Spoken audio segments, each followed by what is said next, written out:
Hey, this is Mike, I'm Ruth. and we are at Martinwood. Hope for Tomorrow. Okay, but we have a very specific purpose about today. Actually, we want to talk about how do you know if you are a caregiver?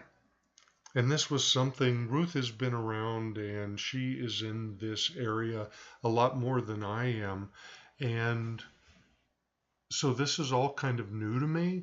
And that's one of the things that I found is that sometimes people don't know whether they're, or let's say they're a caregiver and they really don't know it. Right. Or they don't think of themselves as a caregiver, so then they don't take the measures necessary to protect their own self health as a caregiver. They just go on about their day, and sometimes that can be hazardous to their health. Well, or the other thing that I've seen is it's a slippery slope.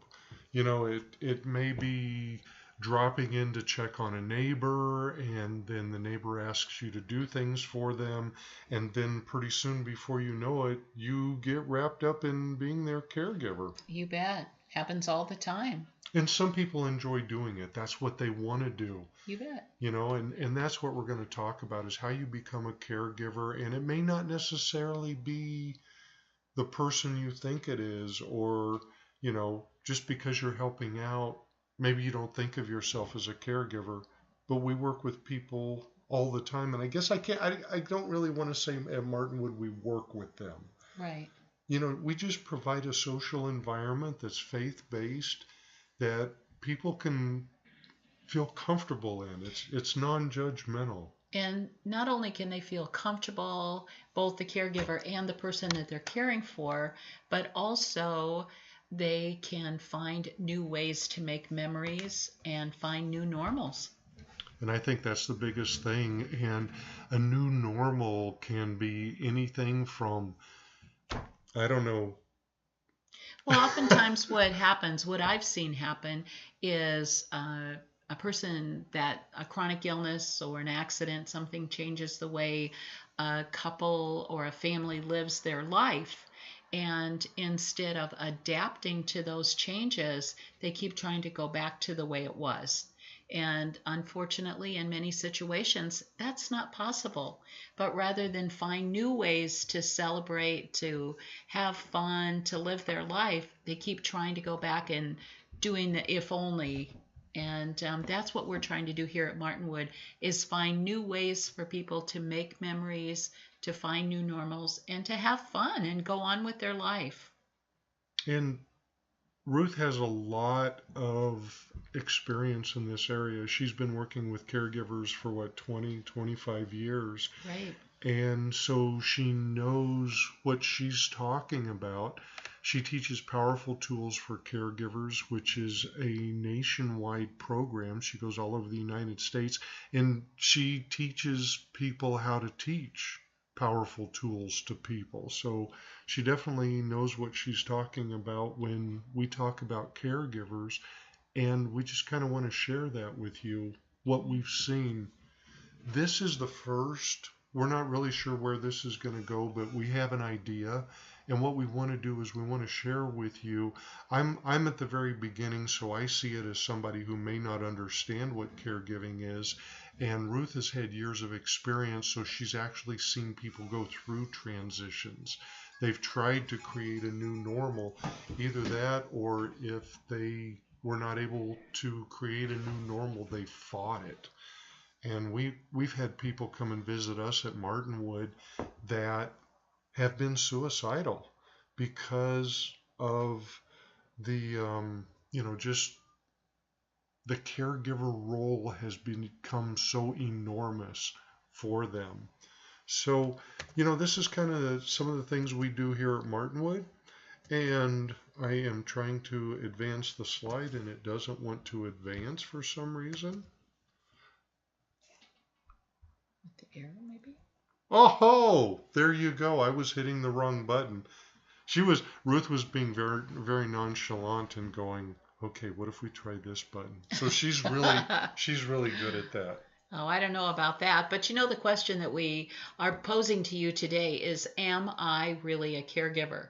According to the dictionary, it would say a person who provides direct care for people such as children, elderly, or chronically ill. So, what does direct care mean? It could be something as simple as running to the grocery store for someone, driving to medical or appointments that come up, anything to 24/7 care, meeting all of that person's daily needs. So caregivers can fall under all kinds of categories. And the thing that we challenge you today to think about is, are you a caregiver? And this is a Merriam-Webster definition of what a caregiver is. Yep, it sure A is. person who provides direct care, as for children, elderly people, or the chronically ill. So we're going to walk through this. Let's keep going. This a lot of times is the start of caregiving. It starts out with two people who love each other, and it could be a child or a parent that, you all love each other, or a neighbor, somebody that you have taken an interest in. This is a couple of very close friends of ours, and they're both kind of caregiving for each other. Exactly, and that happens a lot, especially as people begin to age. But another side of that is, statistically, and this isn't something I made up, you can see this online, any place, 70% of the caregivers, so 70% of the people who are giving care, end up with their own chronic illness or even die before the person that they're taking care of does. And that is staggering, Mike. And the thing is first off, for me, it's identifying that, yes, I am a caregiver. Mm-hmm. Because I'm just starting down that road with my parents, and it's like, okay, I may not be a full-blown 24/7 caregiver, but, the phone rings with their, and caller ID says it's them. Chances are they need me for something that, as far as I'm concerned, qualifies me as a caregiver. Absolutely. And that's how it starts, with those simple little requests or needs that a person has, all the way up to then the 24/7 care. Which I expect will eventually happen with me. You bet. With either one or both of my parents, and we're connected with people on Facebook. We do have a Facebook page. It's facebook.com/Martinwood International. And we're connected with people. This one lady that I know that we're connected with on Facebook is a caregiver for her mother and her stepfather. And she's giving 24/7 care. Luckily, she is in a type of a job that she can do that. She does a lot of writing. You bet. And not everyone can. Yep. A lot of people have to leave their job. So then that affects them financially. And before the illness, oftentimes the people are connected by marriage. It could be a couple, a spouse, like we saw with the previous slide. Maybe, you're go to the hospital to have that precious baby and have all these hopes and dreams and expectations for what their life is going to be like. And you find out that maybe there's something that didn't go quite right in the developmental process, and now you have a child with special needs. So what we're saying is that you could be connected, or you could become a caregiver from something you least expect. Like you said, you expect that your baby is going to come out whole, 10 fingers, 10 toes, and everything's fine. Or you get a phone call that maybe your spouse was in a car accident and now they have a traumatic brain injury, or something else is happening, and it happens in a split second. Mm-hmm. And then you become a caregiver. You bet. And always that desire to help. You have it in your heart, you see the need, you want to step up to the plate, you want to do what you can. And that's really what we're talking about here, is how do we find ways to help those people, help the individual who has the need, and still maintain our own self-health and personal life. And usually what we found, the first thing that goes in with a caregiver is their social life. So if you're starting to feel like maybe you're not spending as much time with your friends, you're not spending as much time with your children as you would like to, there's a possibility you could be a caregiver. Absolutely. And this is what happens. This is kind of what we're talking about. We talked a little bit about the caregiver and the connection with someone that develops a chronic illness. I mean, or maybe even in a tragic accident. Exactly. And these are things, some of these creep on. Some of these are things that you can say, oh, okay, they're forgetful. And now they forget your name, or maybe they forget where they are. And that could be the onset of dementia and potentially even Alzheimer's. You bet. And then we have the other things that could happen: multiple sclerosis, Parkinson's disease, And thousands of disease. others. Right. There's right. so many things out there that can cause a person to become debilitated and need someone else to meet their care needs. And one of the areas that we're also specializing in is the wounded warriors, the military people that come back sometimes from war. Their spouses have to take care of them because their spouse overnight has become a caregiver. One person I talked to has been in 2 helicopter crashes. He's in so much pain in the morning, it takes him 3 hours to get out of bed. And his wife is right there by his side. I mean, she's there helping him. She's there bending over backwards. Well, and Mike, the last time that we talked with them, the wife was sharing that she had hurt her back in this whole process of caregiving. And again, that goes back to the example that we talked about earlier of caregivers' health suffering because of taking on the responsibilities. And sometimes there's responsibilities that they're not trained for. Absolutely. Like maybe you're giving care for someone that you have to roll over because they can't do it themselves, and you've never been trained on the correct way to roll someone over. And if it's a spouse rolling over a husband, she may be a few times smaller than the person that she's caring for, and you can hurt yourself like Right. this girl did. She hurt herself helping her husband. Because this is what happens is you step up. I mean, this is a responsibility that you have, not necessarily that you've chosen to have. Sometimes it's out of necessity. You bet. And most people take it on as a labor of love. And oftentimes the emotional things that go along with that, the guilt, feelings of inadequacy, all of that, we keep doing more and more and more, and we put our own needs aside so that we can take care of the person that we love. And I've been doing this, like you said, for 25 years. And in all of the classes I've taught and all the caregivers that I've worked with, I have never found one who said when they were growing up as a little kid, their dream was to grow up and be a caregiver. It's just something that happens, and something that we have to learn how to manage. And a lot of times with this, and managing it is huge because, like you said, like we've talked about, sometimes you don't have a choice. And if some of this sounds familiar to you, you could be a caregiver.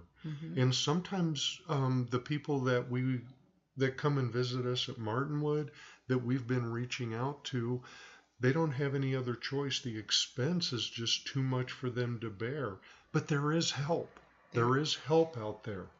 We had a luau last weekend, and one of the people that came to the luau just got put on a new medicine that cost $36,000 a month for this medicine.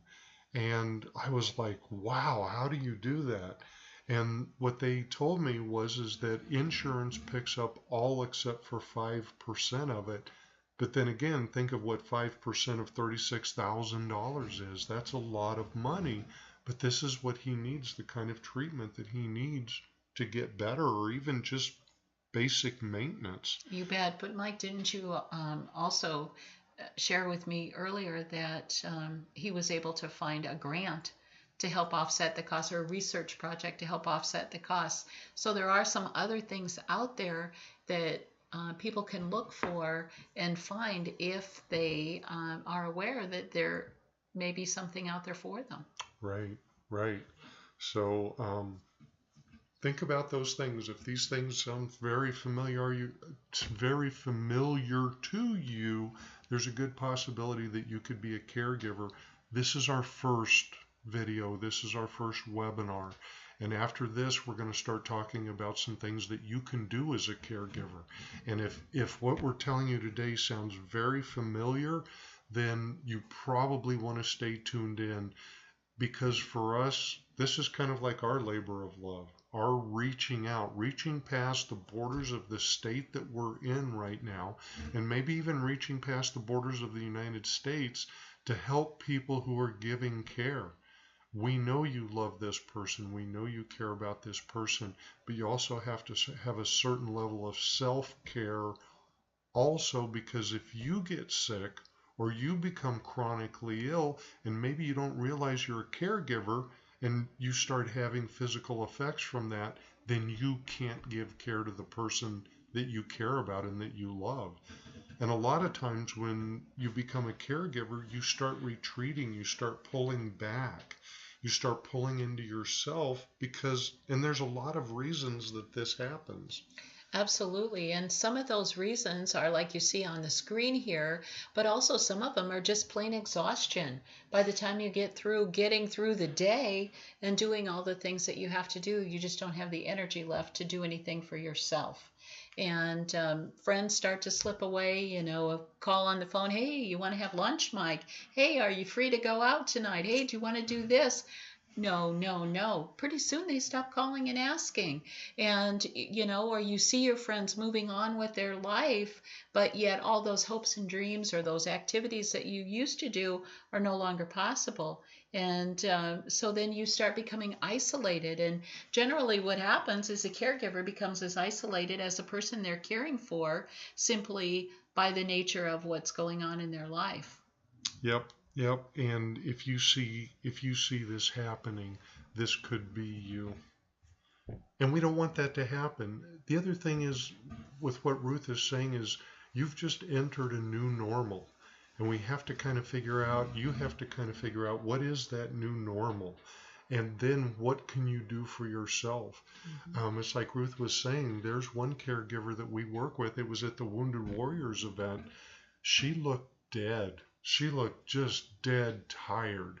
And it's because she's constantly caring 24/7 for this person. And a lot of times what happens with children, depending on what their condition is, but they don't sleep at night.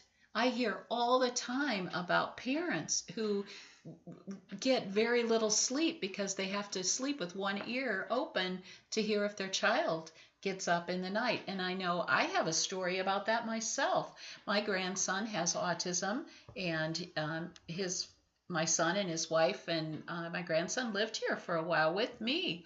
And one night I was in bed, and I heard the front door open.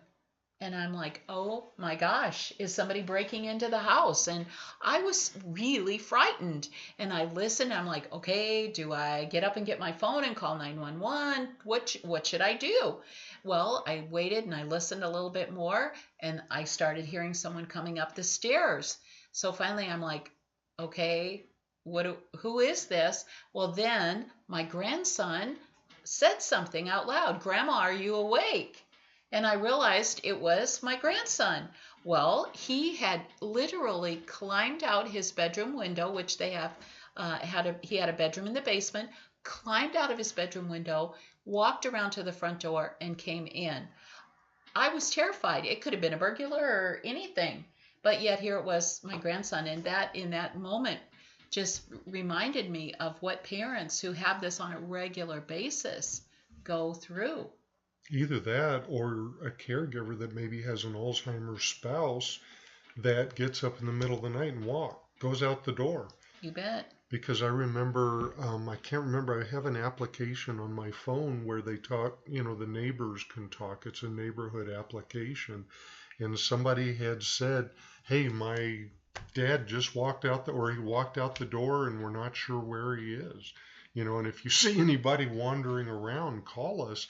But all that's got to do is happen once or twice, and then you're on pins and needles but you're so tired you have to get some sleep because you care for this person all day long, but you're on pins and needles because you're concerned they're going to get up and walk out the door. There's just so many things that happen, and then there's things, the roles of the caregiver. It's as simple as grocery shopping, errands, some of the things that we've been mentioning throughout this video. You make friendly visits to the neighbor. Maybe you're providing transportation, but it can grow from those simple little introductory caregiving responsibilities to 24/7 care, preparing meals, daily living skills, helping them with their medication, all those different requirements that take more and more of your time as the caregiver and put more and more responsibility along with a lot of emotions and physical requirements that can become very overwhelming. Yes, it sure does. And 24/7 care is exactly what we say. It's not like, okay, I can go away for an hour or two and come back. Because some people with chronic illnesses, you can't leave by themselves.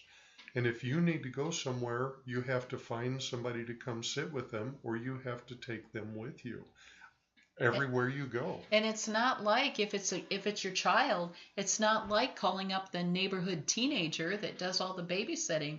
You've got to have someone that's able and understands the needs of that child and knows what to do if something happens. The same with a person with a chronic illness, Alzheimer's. You can't just have somebody stop in. They have to understand what's going on. Right, and that's one thing that we've been talking about also is how do we put together a team of people that can go visit as part of an outreach and spend time with people while the caregiver maybe, gets a couple hours by themselves or gets to go to the gym. Or it's one caregiver we know when they found out that when she found out her spouse was going to go visit her son for the weekend, we invited her to an event and she said, I'd really love to come to the event, but I don't get a whole lot of time by myself. So I'm just going to stay home this weekend to be by myself. Mm-hmm. So, and these are other things to kind of, keep in mind. Is this happening to you?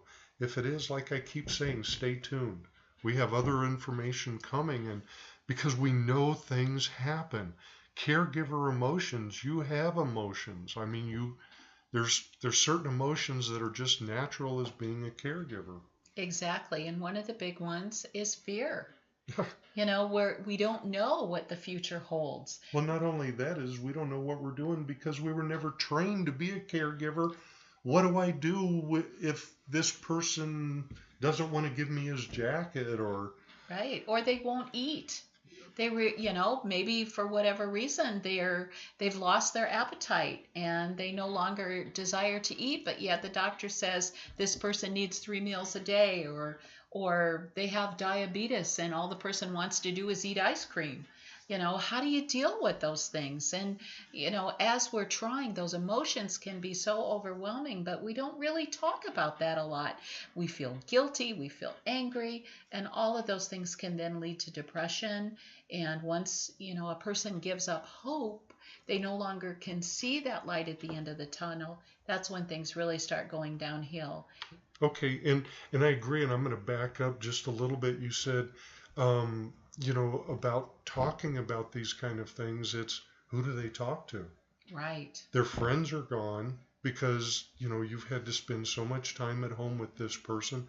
Who do you talk to? Right. Or your friends or family members don't understand. You don't want to talk to, for example, your child and tell them about how awful it is trying to take care of your wife or your dad or their dad, or, so you lost that connection.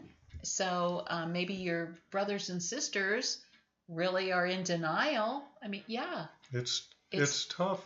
We talked to a young parent whose child had ADHD, whose family shuns them. Right. I mean, that's her own family, just doesn't want to have anything to do with them because her child is not perfect. So if you can't talk to your family's turned your back on you, what do you do? Exactly. And, a lot of the children that we're dealing with are the kids that don't get invited to the birthday parties or to the events. So then, the parent has that sadness within their heart. My child, everybody's out to the pizza place having a birthday party, but my child wasn't invited. Yep. And that's what we do at Martinwood. And I keep going back to Martinwood. And I know, I'm sure by now Martinwood sounds like a location and a facility. But what we do with Martinwood is a thought. Martinwood is a way of helping people. Martinwood can be anywhere. And that's what we're developing right now is a program that Martinwood can come to your city. Martinwood can come and teach people how to do what we're doing so you can reach the special children.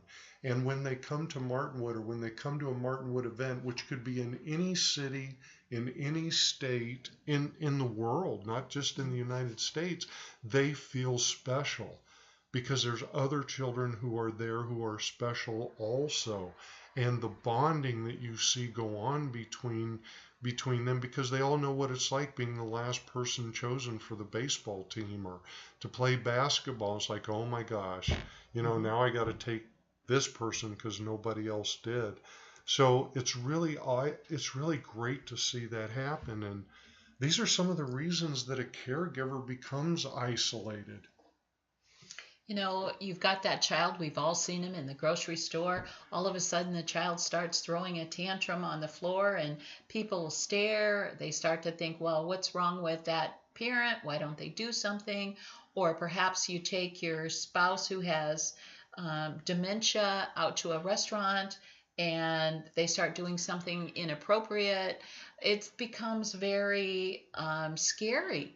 And we don't want to be in that situation. It just becomes too difficult. And what we want to help people understand is how do we do these things? How do we help not only the caregiver, but the person who has the disability to be able to find ways to still enjoy life and create those memories?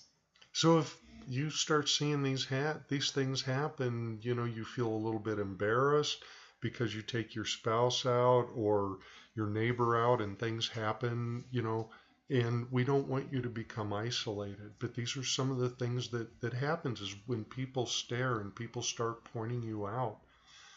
And this is how Martinwood got started. It got started out of we saw the need for caregivers, and that's why we saw the need to help caregivers, and that's why we're here, and that's why we're putting this story together, we're putting this course together, is so we can reach you and or somebody because we believe that everybody in the world is going to be touched by some kind of a chronic illness, some kind of a tragic accident, something that Either you'll be the caregiver yeah, or you'll be the person that's being cared for.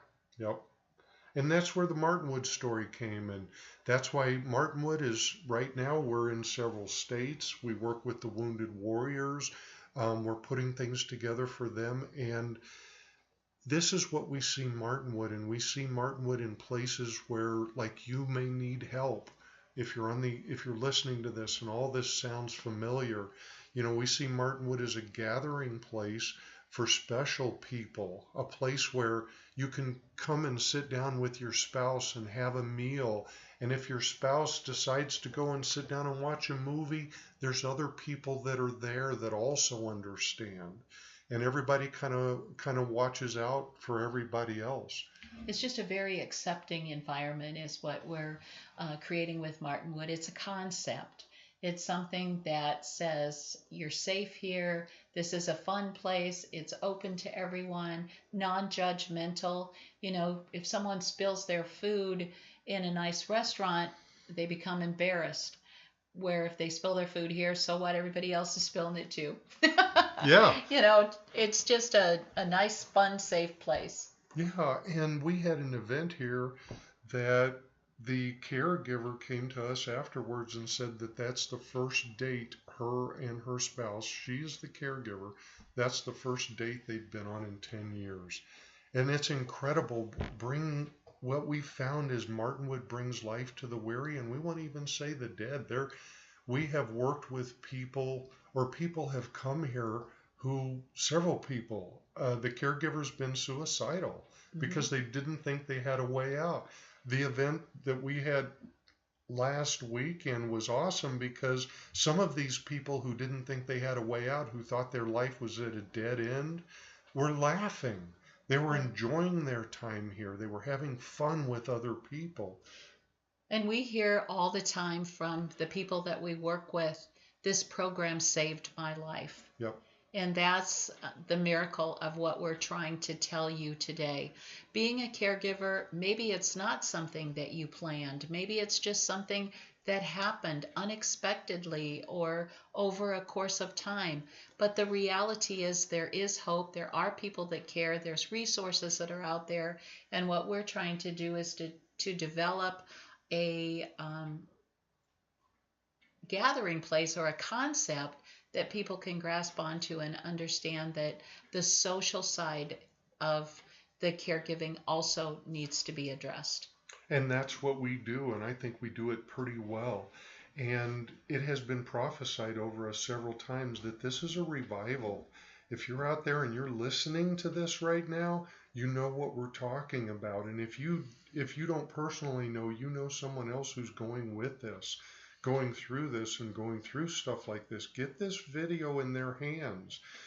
Connect with us. This is the start of us reaching out past the borders of our state, past the borders of the United States, and reaching the people who you may be a caregiver who can't get away.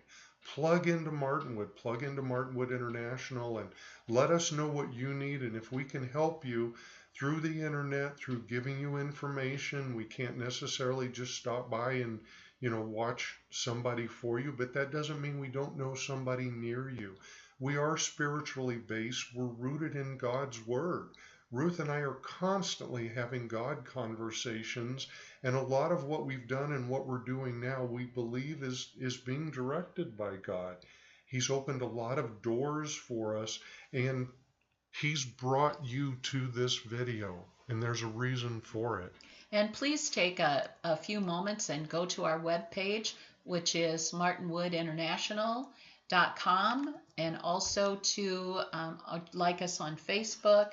You'll find other resources on our webpage and also information on our Facebook page. You bet. And I think we have that at the end. We have, the information, so we're going to cover that again.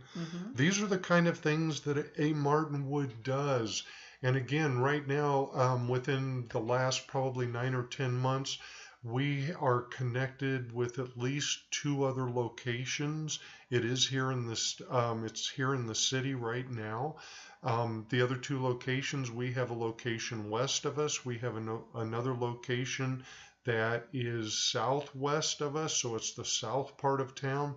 We have been in Nevada, we've been in Florida, we've been in Washington State, teaching and working with caregivers. And this is what we do. And this is just some of the gatherings, some of the things that we do for caregivers. We have movie nights. We had a band here.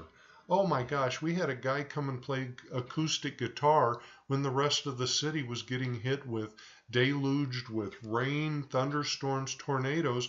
We had 16 people sitting inside in our living room as part of a cookout. The cookout, as you can imagine, was over for the night.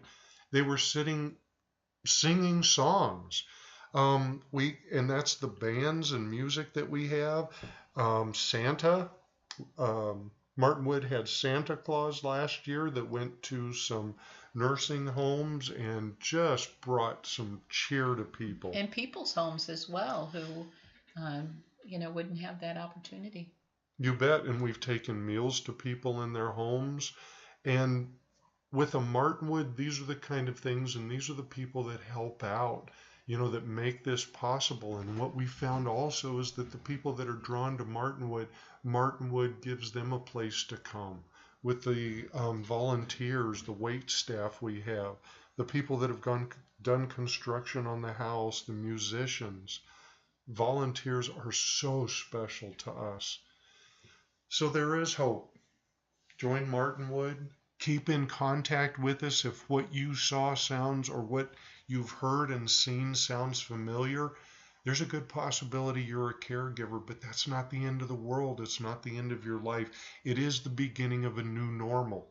If you're a caregiver, your life has changed, whether it's going to be a permanent change or temporary change.